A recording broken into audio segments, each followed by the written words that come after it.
Welcome, students, to the second full audio lecture, which covers the basics of cell biology, structure, division, as well as DNA.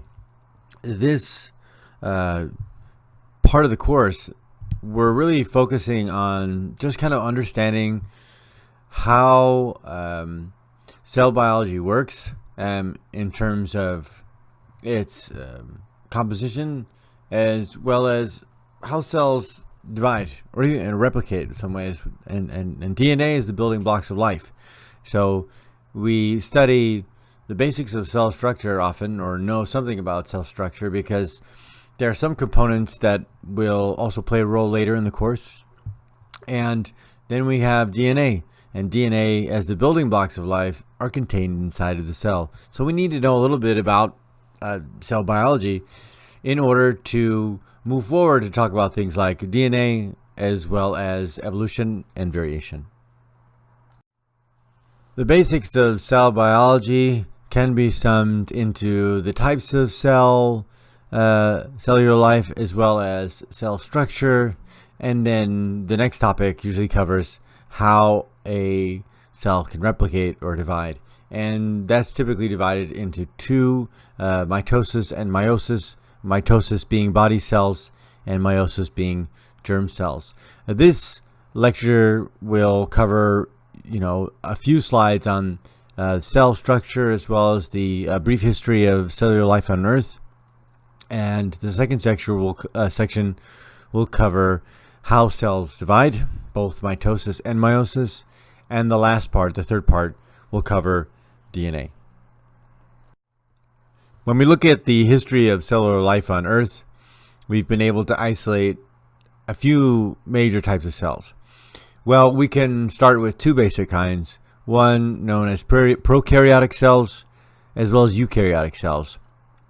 During the course, I'm going to do my best to try and break down some of the terminology so that you can remember some of it by what you know, as well as being able to dissect certain words. Usually is helpful. So here, pro usually means in some circles before, and then karyot is kernel. And so the kernel is typically, in this reference, referring to the nucleus, and pro is meaning before. So if you know something about the history of life on Earth, it's prokaryotic cells that evolved first. They don't have any nuclei, so they're the most primitive, the most ancestral cell type. We have them still living today because a number of bacteria actually are prokaryotic cells. And then cellular life, you notice eukaryotic cells evolve. Those are ones with nuclei, a membrane that actually houses the nuclear DNA. So U means good, kernel, of course, referring to the nucleus. So you have the before the kernel and the good kernel. So before the nucleus and when it's actually present. We don't actually know how eukaryotic cells came to be. All we know is that we have these two different types of cells, as well as these multicellular life forms. The picture depicted here of a eukaryotic cells, that's a paramecium, because we do have one single-celled organisms. What we think is two prokaryotic cells merged together, and one became the nuclear membrane to house the nuclear DNA, and the rest became the border of the cell. After eukaryotic cells and simple celled organisms, at least, then we see evolution into multicellular life forms, where you actually have, like us, a whole bunch of specialized cells that are working for one organism. Herein lies a basic prokaryotic cell. A basic prokaryotic cell will have a cell border. Many will have the cell wall. The DNA is in a nucleoid form. It's all kind of tangled and messy, and there's nothing in like a nuclear membrane encasing it, because it doesn't have a nucleus. Cytoplasm is the goo that allows organelles and cells to move around. Now, you don't need to know a lot of these organelles. Ribosomes is a place where proteins are synthesized directly. A bacterial flagellum is a way for an organism to actually move about. You'll see some pictures here on the right with the red negative stain. You'll see a bunch of cells with flagella, and then you'll see here with the green background the yellow cells with the red flagella. That's actually salmonella. So the prokaryotic cells still exist today. They don't have nuclei, and there are some fairly primitive organelles. On to eukaryotic cells, which we hypothesize is the merge of two prokaryotic cells at one point in time, but eukaryotic cells have nuclei and more complex organelles that help service the cell and perform a number of different functions.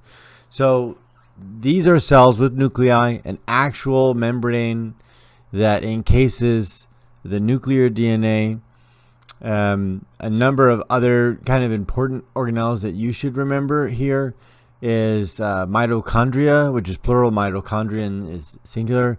Mitochondrial DNA is like the powerhouse of the cell. It has stored energy. It transfers this energy to other parts of the cell. Other parts of the cell. There is mitochondrial DNA inside the mitochondria, and it's much smaller in terms of its number of pairs in comparison to nuclear DNA. Ribosomes is where protein is actually synthesized. It's where it takes place directly.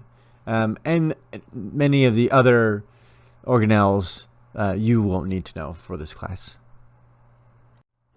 As I have directly stated a few times in this introductory portion of the auto lecture that covers just the basics of cellular life and structure, but also the history of cellular life on Earth, or chronology in this case of cellular life on Earth.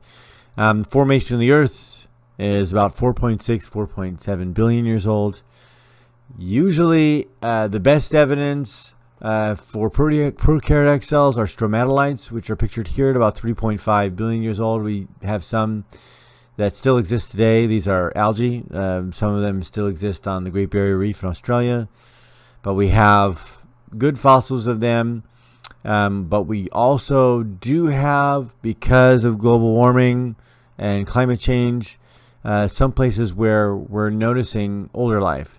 And so there are even just recently more specimens that we're trying to sort out that could actually be maybe even 500 million older, 500 million years older. At about 1.8 billion years, you have eukaryotic cells, paramecium, cells with nuclei, single-celled organism.